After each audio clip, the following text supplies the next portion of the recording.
Dr. Dailey, as you know, has two Barbaras in his life. His wife, Barbara, and of course, Barb King, the head of the department.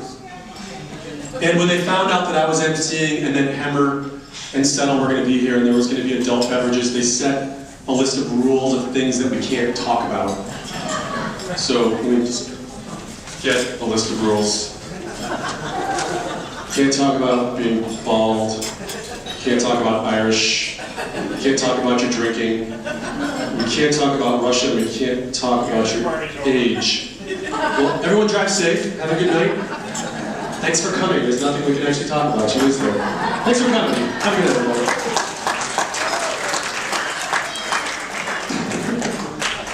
It's luckily he's a communications teacher. We've got a lot of exciting things. A lot of visual things happening on the screens. If it was chemistry, it would be more to Settle's liking. It would be a little more esoteric. But since it's communication, we've got a lot of visual presentations. Phil's going to come up. Phil Kajeric is our first presenter tonight, and he's got a few things to say about Doc, a few things to share.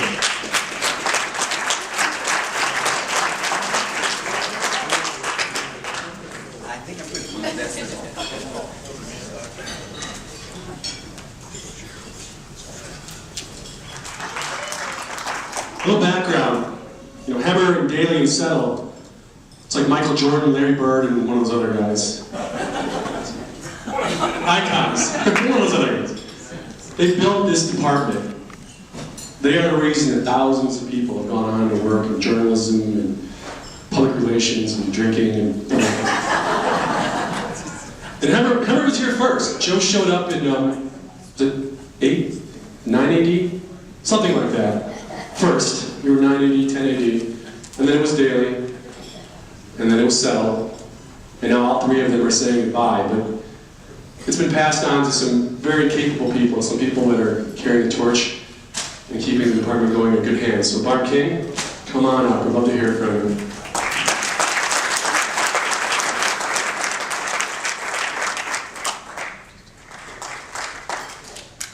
So when you were building houses at Habitat, did they build closets and shelves and stuff? At Habitat, when you built houses, did they build closets, places to put things? Yes, they built closets. So you get what that is, right? It's not like a foreign thing. I've been to your home, it's lovely. Don't encourage him. Is there a part of the basement where he just sits chained when he's not being taught out in public?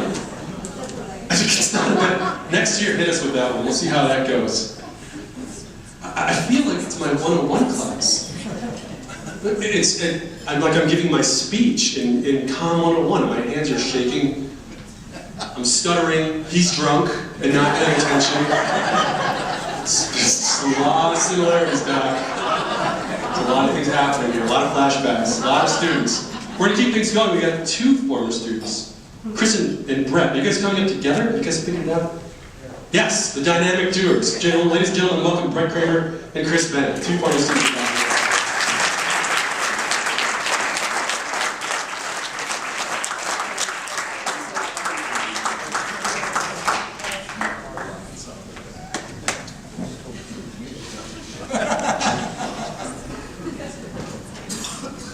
We're going to take you back to 1971.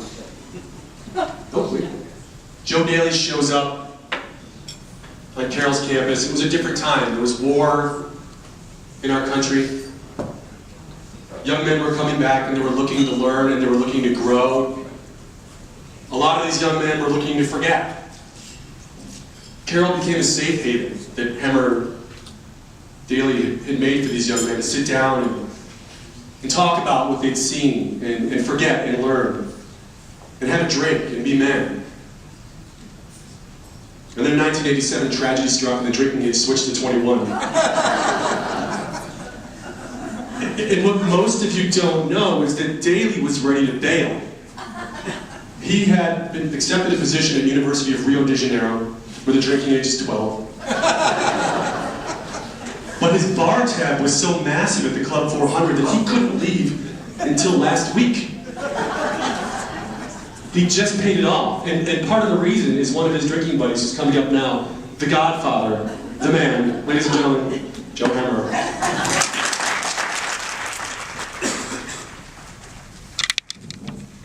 There's a lot of people here that love you tonight, Joe. And they're not all bartenders. I mean, there's students and colleagues. How many people, everyone here has learned something from Joe, but how many students are actually here? Everyone, wow, holy cow. That's fantastic. That's fantastic. We've got 2 more coming up. Jim Spice and Linda Spice, who met, fell in love in one of Dailey's classes because they weren't actually paying attention.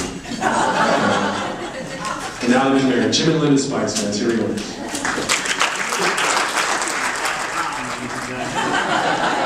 Your comments are well. Is that Emeritus?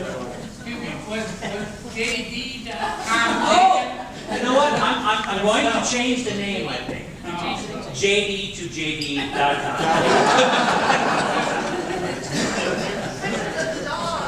Yeah, when you think of Dailey, you think social media.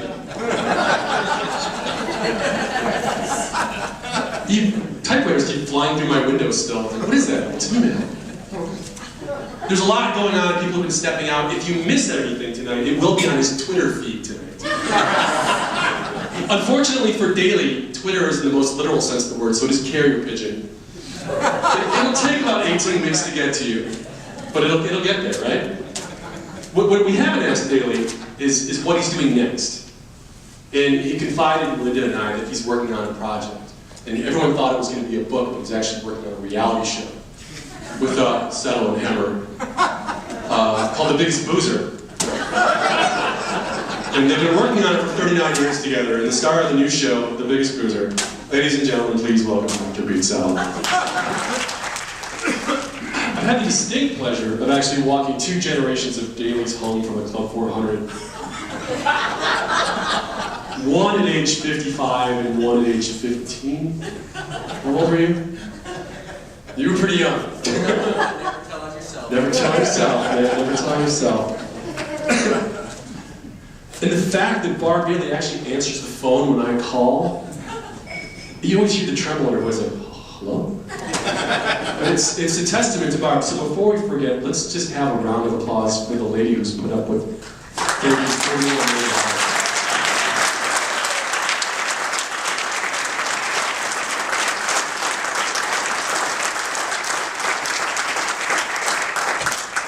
Get us on Facebook later, Barb. We'll all chat.